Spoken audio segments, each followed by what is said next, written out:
Hey, this is Tracy Lewis with Stuff and Things. Today I am doing something a little different. I have to do an anniversary card for my in-laws, and I don't have a lot of time right now, so I am going to pull from my stash. When I make cards that I feel are a good, could be used for anything card, I will often make them and not put the sentiment on. And since I have lived here in this community, the Great Outdoors, we have card classes every other week that I like to attend, and I will often not put sentiments on those. So there's a particular theme that my in-laws like, and that is anything to do with water, seascapes, lakes, that kind of thing. So I pulled this particular card class card. It is the Stampin' Die set is called On the Horizon. It is retired, and this DSP is from On the Horizon. So I stamped the black elements and added these little pebbles, which are also retired, and I have a stash of those because they are so cute. The inside is also decorated nicely with a couple of mats and more ink, black ink stamping, but it does not have a sentiment. And I just spent, and the reason why I'm not going to spend the time to make them a fresh card, I spent this last week doing a whole bunch of integrating all of the new Stampin' Up colors, working on my catalog. So my catalog that I like to use it as, let me get one for you. I like to spiral bind mine, and I have found over the years, every year it's always around $5 at any place that has the ability to cut the spline and do the spiral binding. And this was done at Staples, so Office Depot, Staples, UPS store. I tried because they're a place I frequent more because it's in the Publix where we do our grocery shopping. But they did not have the splicer for this thick of a catalog. They could do, so they could send it over to a town away's UPS store that has the thick splicer. But I went ahead and just took this to Staples, and this way I can open my catalog all the way flat, which is the way I like to use it. So that was one of my projects I took care of this week. So thus, with everything going on, I went ahead and just pulled this out, and I wanted to share a secret to using your sentiments from Paper Pumpkin. Usually you will finish the kit and you will put the pieces from the kit, you know, the ink spots will go away and the sentiments will all get put away. But what I like to do, I have a database that I keep up. I haven't been keeping it up like I should.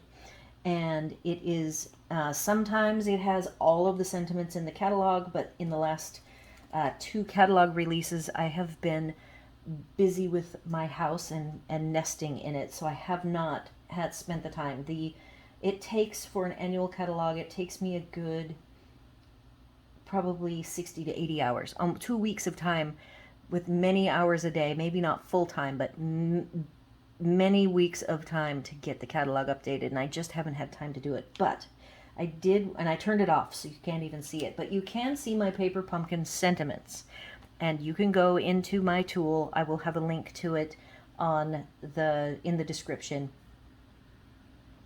of the video here, and it's also a link, a menu item that says Stampin' Up Tools on my top menu of my blog. You can click it and it'll say Paper Pumpkin tools, and one of the tools is looking up by sentiment.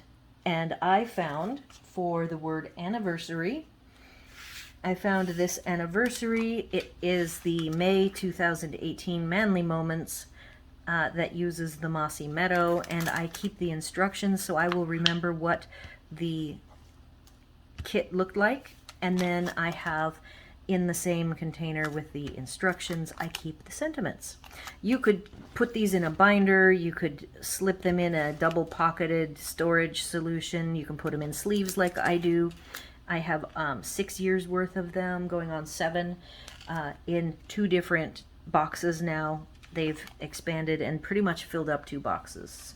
So here we have this retired card, but it is pretty generic. I've got the word anniversary, and then I also have my new products that I have purchased, and I have some stamp sets that carried over. This is a stamp set that carried over, and I just did a quick glance at all of my cases and found the word happy in a nice bold font. So I went ahead and did a heat embossed on Blackberry Bliss. This year Blackberry Bliss is moving, or has moved, from the Regals color family over to the Neutrals color family. So just so you know, in the catalog it is still there, but in a different location. So I have my pieces. I have an extra piece of Blackberry Bliss because I think I'm going to do a partial shadow underneath anniversary, something like that, and then I will have the happy be at an angle like so. And then I went to my other stash. I have talked about this a few times. This was something, a baggie that Libby sent me with a whole bunch of scrap and pre-made bows from her stash, and then I have continued to grow it. So it is a nice giant bag of trim, and I pulled out a nice kind of a distressed simple knot from a thick, it's like a 7/8 inch thick from a couple years ago, and I cut it into long lengths, and this was just a simple knot. So I think I'm going to go ahead, there's my layout that I'm going to go with, and I will go ahead and tack all these down and get some photography for you. But I just wanted to pop in here. I could call this, you know, what do we do with our old stuff? So this is a good example of how you can use your either your old cards that you keep in a stash, don't put sentiments on them is the tip, and then paper pumpkins, store your old sentiments in a way that you can quickly either go through them looking for your sentiments or come over to my blog and use my tool, which I do need to get current. I think it goes into 2021. So 2018 is in, I think it started in 2017. So 5 years of sentiments are in there. And they are something that I have to enter each sentiment as an individual. So it is quite time consuming. Anyhow, so hopefully you found this helpful and useful. And I've got a couple more fun videos coming up, as well as some new products to introduce. I did not do an unboxing video for my order. It was actually two bigger orders and then a smaller order. I took advantage of the no shipping sale, which I highly recommend you keep an eye out for the no shipping sales. If you have a demonstrator that doesn't send you notices of upcoming sales, you can switch your demonstrator to me. That is totally up to you. Once you're on my list, I just, I do a copy paste of the whole mail list and send off notices of the sales as they happen. Do all the YouTube things for this quick video, like, share, and subscribe. And as always, thanks for watching.